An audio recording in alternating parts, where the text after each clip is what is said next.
আজ আমি বানালাম ডিমের চপ। চপের জন্য প্রথমে লাগবে 4টে আলু। আমি এখানে মাঝারি সাইজের নিলাম। এবার আলুগুলোকে আমি সেদ্ধ করে নিলাম। সেদ্ধ হতে হতে আমি ভাজা মশলাটা বানিয়ে নেব।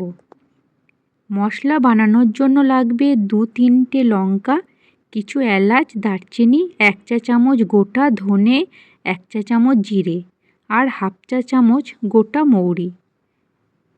মৌরিটা দিলে এখানে স্বাদটা খুব ভালো হয়। এবার সব একসাথে ভেজে নিতে হবে, ভেজে গুঁড়িয়ে নিতে হবে। এবার ডিমের চপ বানানোর জন্য আমি 3টে ডিম নিয়ে নিয়েছি। ডিমটা আমি 10 থেকে 12 মিনিট বয়েল করে নিয়েছি। এবার ছাড়িয়ে নিয়ে মাঝখান থেকে কেটে নিয়ে নুন, গোলমরিচ গুঁড়ো, লঙ্কা গুঁড়ো ছড়িয়ে দিতে হবে। এভাবে করলে আলু পুর দেওয়া সত্ত্বেও ডিমের একটা আলাদাই স্বাদ থেকে যায়। খাবার সময় খুবই ভালো লাগে। এবার সেদ্ধ আলুগুলো মেখে নিতে হবে। আলুর মিশ্রণটা বানানোর জন্য আমি কড়াইতে নিয়ে নিয়েছি কিছুটা সাদা তেল।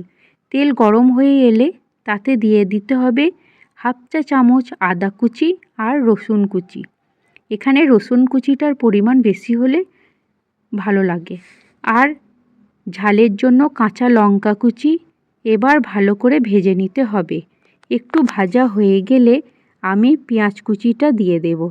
পেঁয়াজ কুচিটা তাড়াতাড়ি ভাজার জন্য সামান্য নুন দিয়ে দিলে পেঁয়াজটা তাড়াতাড়ি ভাজা হয়ে যায়। পেঁয়াজটা বাদামি রঙের হয়ে এলে এই সময় কিছু গুঁড়ো মশলা দিয়ে দিতে হবে, যেমন 1 চা চামচ হলুদ গুঁড়ো।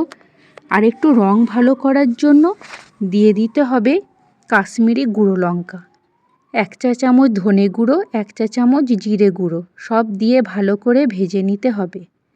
মশলার কাঁচা গন্ধটা চলে গেলেই আমাদের মাখা আলুটা দিয়ে দেব। আর আলুর সাথে দিতে হবে নুন, চাট মশলা আর যে ভাজা মশলাটা বানিয়েছিলাম সেটা 2 চা চামচ দিয়ে দিতে হবে। এবার ভালো করে মিশিয়ে নিতে হবে। আর নুনটা ঠিক মতো দেখে নিতে হবে। এবার ধনেপাতা কুচিটা ছড়িয়ে দিয়ে ভালো করে মিশিয়ে নিতে হবে।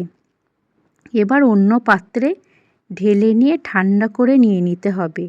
এবার ডিম চপটা বানানোর জন্য ব্রেড ক্রাম্বটা নিয়ে নিয়েছি। ব্রেড ক্রাম্বটা সহজেই দোকানে পেয়ে যাবেন। এবার নিতে হবে 2টো ডিম। ডিম দিতে হবে সামান্য নুন, সাথে 1 চা চামচ কর্নফ্লাওয়ার আর সামান্য গোলমরিচ গুঁড়ো। এবার এটাকে ভালো করে ফেটিয়ে নিতে হবে। এবার দেখুন কিভাবে ডিমের চপটা বানাতে হবে। প্রথমে আলুর মিশ্রণটা হাতে নিয়ে ডিমটা ভেতরে দিয়ে ডিমের মতো শেপ করে নিতে হবে। বাকি ডিমগুলোও এভাবে করে নিতে হবে।